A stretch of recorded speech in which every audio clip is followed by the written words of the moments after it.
صحرائے عرب کے وہ قدیم باشندے جنہوں نے سبا نامی ایک جنت نظیر بستی کو آباد کیا تھا۔ قوم سبا جنہیں اللہ نے بے شمار نعمتوں سے نوازا تھا، لیکن انہوں نے ایسا کون سا جرم کیا تھا کہ صرف ایک ادنا سے چوہے نے ایک عظیم بستی کو تباہ و برباد کر دیا۔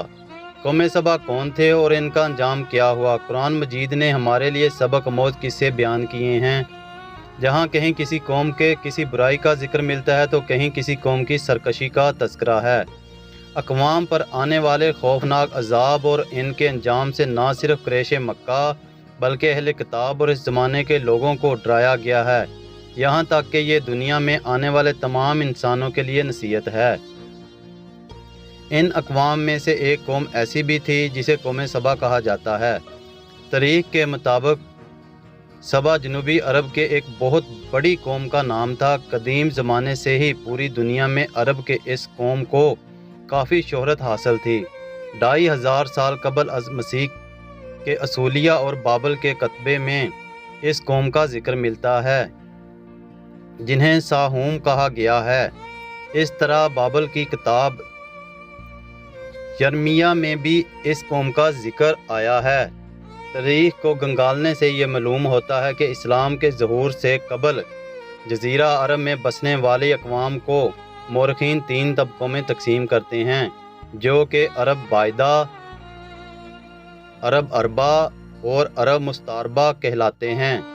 بہرحال قوم سبا کا تعلق عربوں کے دوسرے طبقے یعنی کہ عرب اربا سے تھا۔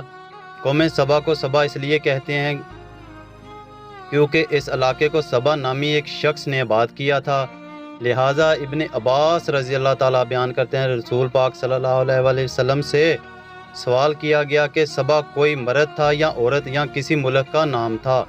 آپ صلی اللہ علیہ وآلہ وسلم نے فرمایا سبا ایک مرد تھا جس کے 10 بیٹے تھے، ان میں سے 6 یمن چلے گئے تھے اور 4 شام چلے گئے تھے۔ سبا سام بھی نوح کے بیٹے قحطان کی اولاد تھے، یہی وجہ ہے کہ ان لوگوں کو قحطانی عرب بھی کہا جاتا تھا۔ سبا کا اصل نام عبد الشمس تھا اور اہل تاریخ نے یہ بھی لکھا ہے کہ عبد الشمس نے اپنے زمانے میں آخری نبی کی بشارت سنائی تھی، وہ ایک نیک آدمی تھا۔ سبا جنوبی عرب کے تمام قبائل کا جد امجد تھا۔ اس نے یمن کا مشہور شہر معارب کو آباد کیا تھا۔ ابن کثیر نے یہ بھی لکھا ہے کہ سبا بعد میں یمن کے بادشاہوں کا لقب ہو گیا تھا اور ملکہ سبا یعنی کہ بلقیس کا تعلق بھی اسی سلطنت سے تھا۔ قوم سبا کی سلطنتیں ایک زمانے میں اتنی طاقتور ہو گئی تھیں کہ مصر، شام، ایران اور ہند تک کے علاقوں تک پھیل گئے، جہاں کے کھنڈرات میں ان کے نشانات اب بھی موجود ہیں۔ قوم سبا کا عروج کا زمانہ 1100 قبل از مسیح ہے۔ جب حضرت داؤد علیہ السلام اور حضرت سلیمان علیہ السلام کی حکومت آئی تو یہ قوم ایک مالدار قوم کی حیثیت سے مشہور ہو چکی تھی۔ ابتدا میں اس قوم کے لوگ سورج کی پرستش کیا کرتے تھے، لیکن جب ملکہ سبا کی حکومت آئی تو حضرت سلیمان علیہ السلام کے ہاتھوں قوم سبا کے لوگ مسلمان ہو گئے اور شرک بت پرستی ترک کر دی۔ امام ابن کثیر لکھتے ہیں کہ قوم سبا کے علاقے میں معرب نامی ایک شہر تھا۔ یہ شہر بلق نامی 2 پہاڑوں کے درمیان تھا۔ پہاڑوں سے بارش کا پانی آنے کی صورت میں یہ شہر ہمیشہ سیلابوں کی زد میں رہتا، لہٰذا اس شہر کی بادشاہوں نے، جس میں ملکہ بلقیس کا نام بھی آتا ہے، دونوں پہاڑوں کے درمیان ایک مضبوط بند تعمیر کیا گیا جس نے سیلاب کو روک کر پانی کا ذخیرہ بنا دیا گیا۔ بند کے اندر اوپر نیچے پانی نکلنے کے لیے 3 دروازے بنائے گئے۔ اس بند کے نیچے ایک بڑا تالاب تھا جس میں 12 نہریں نکالی گئیں جو شہر کے مختلف اطراف میں پہنچائی گئیں۔ دونوں پہاڑوں کے کناروں پر باغات لگائے گئے تھے جس میں ہر طرح کے درخت اور ہر قسم کے پھل بکثرت پیدا ہوتے تھے۔ کہتے ہیں کہ قدرت کی فراوانی اس قدر تھی کہ ایک عورت سر پر ٹوکری لے کر چلتی تو درختوں سے ٹوٹ کر گرنے والے پھلوں سے وہ ٹوکری خود بخود بھر جاتی۔ سینکڑوں میلوں میں پھیلی باغات کا سلسلہ دیکھنے سے یوں لگتا تھا کہ یہ خوابوں کا شہر ہے۔ اس قسم کے پھلدار درختوں اور پھولوں کی کثرت سے پورا علاقہ معطر ہو گیا تھا، اور جب ہوا چلتی تو اس خوشبو سے لوگ لطف اندوز ہوا کرتے تھے۔ وہیں خود اس علاقے میں عود، عنبر، مشک، دال چینی اور بے شمار چیزوں کی فراوانی تھی۔ اللہ تعالیٰ نے اس علاقے کو بلند طیبہ قرار دیا ہے۔ اللہ تعالیٰ نے اس علاقے کو بلند طیبہ قرار دیا ہے جس میں سردی گرمی کا اعتدال اور اب ہوا ایسی صحت بخش کہ پورے شہر میں مچھر، مکھی، سانپ، بچھو جیسی موذی جانوروں کا نام و نشان بھی نہیں تھا۔ کہتے ہیں کہ ملکہ بلقیس سے حضرت سلیمان علیہ السلام کا رشتہ ہو جانے کے بعد قوم سبا ایک لمبے عرصے تک توحید پر گامزن رہی، مگر بعد میں انہوں نے بغاوت اور سرکشی شروع کر دی۔ وہ لوگ کافر ہو گئے، اندر شرک بت پرستی کا دور ہو گیا تھا۔ انہوں نے المکہ یعنی کہ چاند، دیوتا، ایشتر یعنی کہ زہرہ، ستارہ، زیب یعنی کہ سورج، دیوی اور اس طرح کے بہت سارے باطل دیوی دیوتاؤں کی پوجا شروع کر دی۔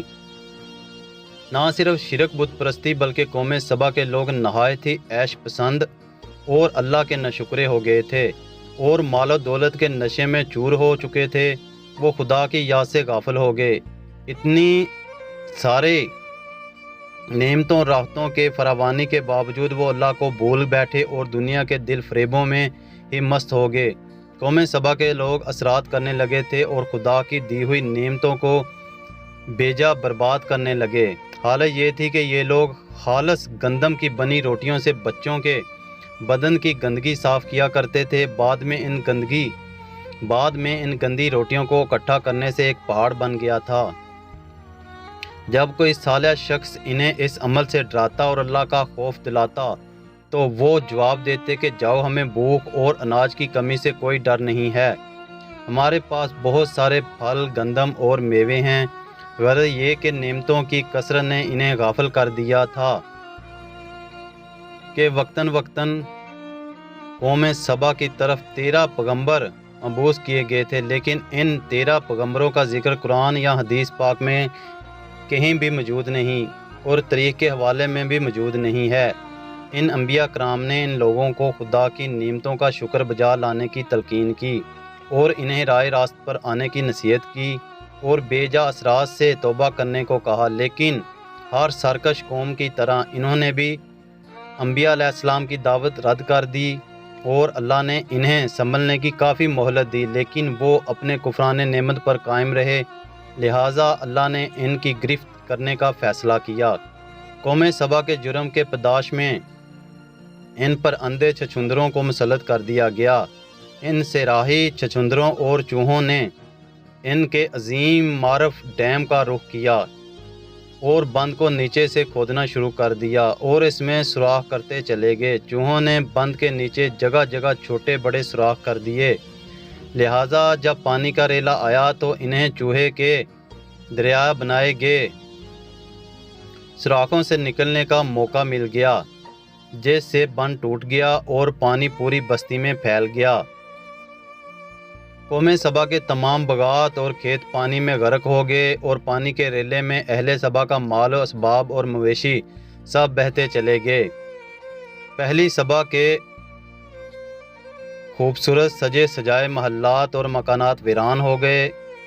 سبا کے لوگ پانی میں غرق ہو کر ہلاک ہو گئے۔ مورخین لکھتے ہیں کہ سبا کے کچھ لوگ بھاگ کر عرب کے وسط میں یثرب چلے گئے۔ یہ قبیلہ اوس خزرج تھا جنہوں نے بعد میں مدینہ شہر کو آباد کیا اور ان کا جد امجد عمر بن عامر نامی شخص تھا۔ نعمتوں کی کثرت نے قوم سبا کو شکر بجا لانے کی بجائے سرمست اور خدا کی یاد سے غافل کر دیا تھا، جس کے نتیجے میں انہیں تباہ و برباد کر ڈالا۔ یہ سزا ان کے اپنے ہی اعمال کا بدلہ تھا جو انہوں نے کیے تھے۔ اس طرح اللہ کے غضب نے اس قوم کو انتہائی عروج سے گرا کر اس گڈھے میں پھینک دیا جہاں سے پھر کوئی مغلوب قوم کبھی کھڑی نہیں ہو سکتی۔